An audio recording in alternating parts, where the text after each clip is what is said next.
Kita bersyukur bisa bermuajahah kembali di kampus kita tercinta.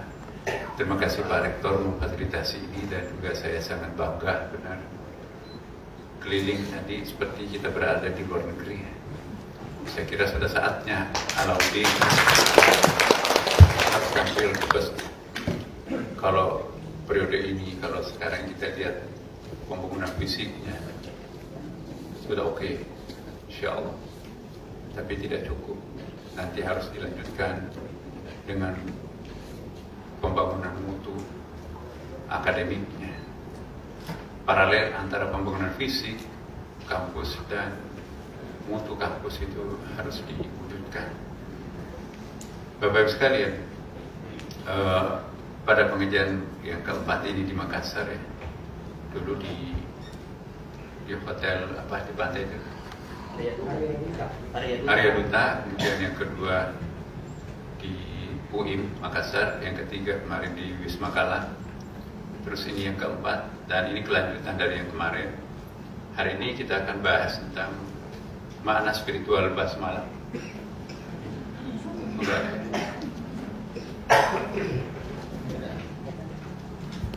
Raut ini bukan ketik nasib di. Bukan ketik nasib raut. Bismillahirrahmanirrahim. Semenjak Nabi Adam sudah familiar dengan basmalah, ada riwayatnya. Dikatakan dalam sebuah riwayat Nabi Ibrahim alaihissalam sebelum membaca doa, dia membaca Bismillahirrahmanirrahim, lalu membaca Qul ya naru kuni bardan wa salaman ala Ibrahim, sehingga tahan api. Yang dibaca Nabi Isa dalam satu hadis ya, yang dibaca Nabi Isa ketika menghidupkan orang mati, Bismillahirrahmanirrahim. Mengobati penyakit yang tidak bisa diobati, itu Bismillahirrahmanirrahim. Nabi Nuh menjalankan perahunya di atas topan yang sangat dahsyat, itu juga basmalah, Bismillahirrahmanirrahim. Surat sakti yang membuat Ratu Balkis takluk di bawah kepemimpinan Nabi Sulaiman, innahu min Sulaiman wa innahu Bismillahirrahmanirrahim. Kalimat basmalah ini menghimpun tiga nama Allah, Allah sebagai lafadzul jalalah dan Ar-Rahman Ar-Rahim sebagai lafadz jamaliyah. Jadi satu-satunya ayat yang menghimpun sedemikian nama penting Allah, lafadz jalalah dan Ar-Rahman Ar-Rahim itu adalah Ummul Asma, induknya semua nama.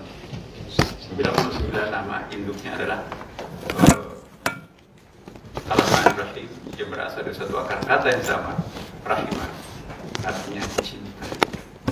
Nanti kita lihat dalam hadis, dalam riwayat yang disampaikan oleh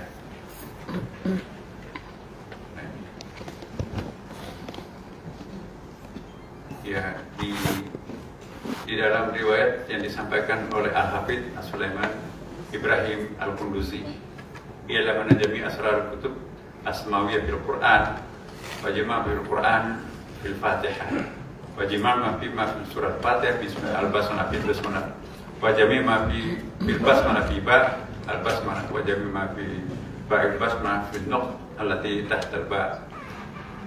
Dalam riwayat lain, kalau Quran itu dipadatkan, pemadatannya surah Al-Fatihah, dipadatkan pemadatannya Ar-Rahmanir-Rahim, dipadatkan dua sifat terakhir Allah, dua nama terakhirnya itu adalah Ar-Rahmanir-Rahim.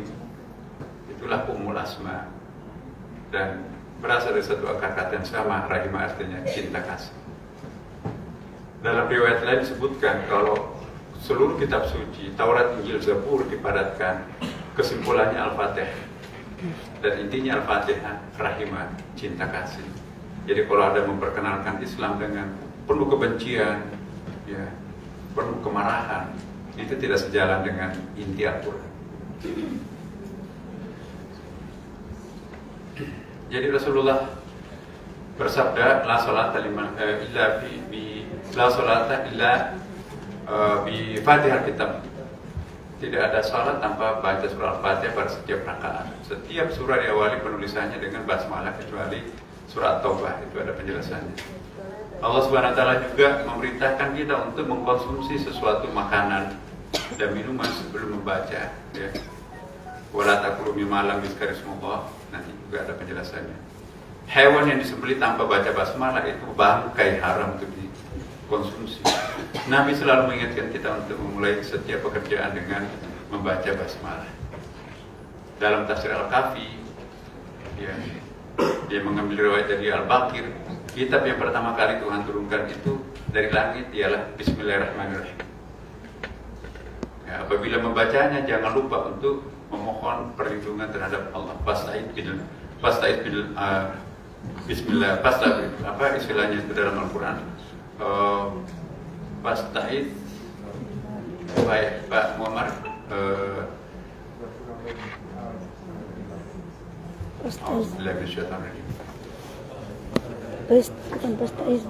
Bukan. Tidak, saya ingat.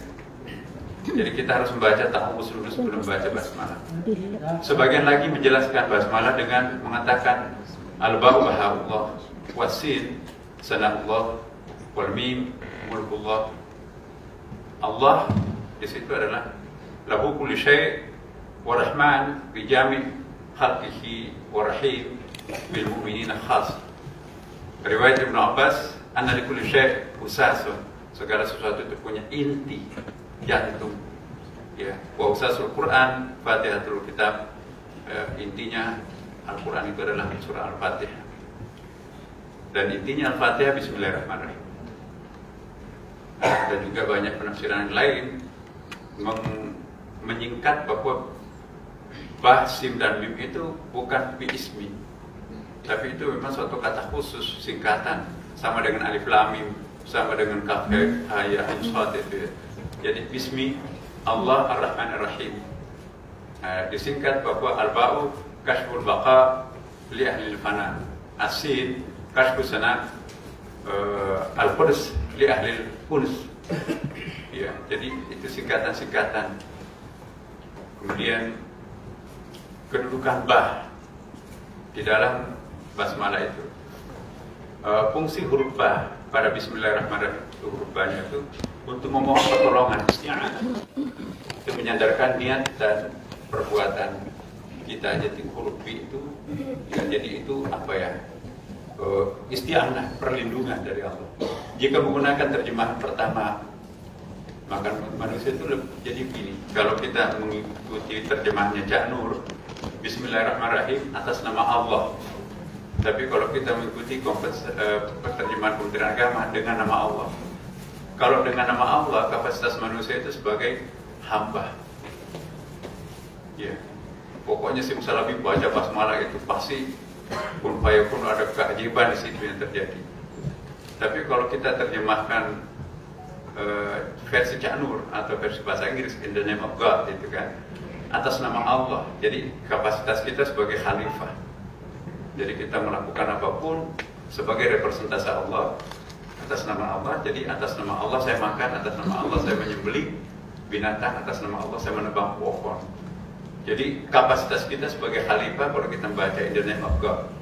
Tapi kalau by the name of God dengan nama Allah, itu kapasitas kita sebagai seorang hamba. Dua-duanya bisa kita pakai. Nah, apa makna di sini? Penyatuan antara huruf ba dan ism.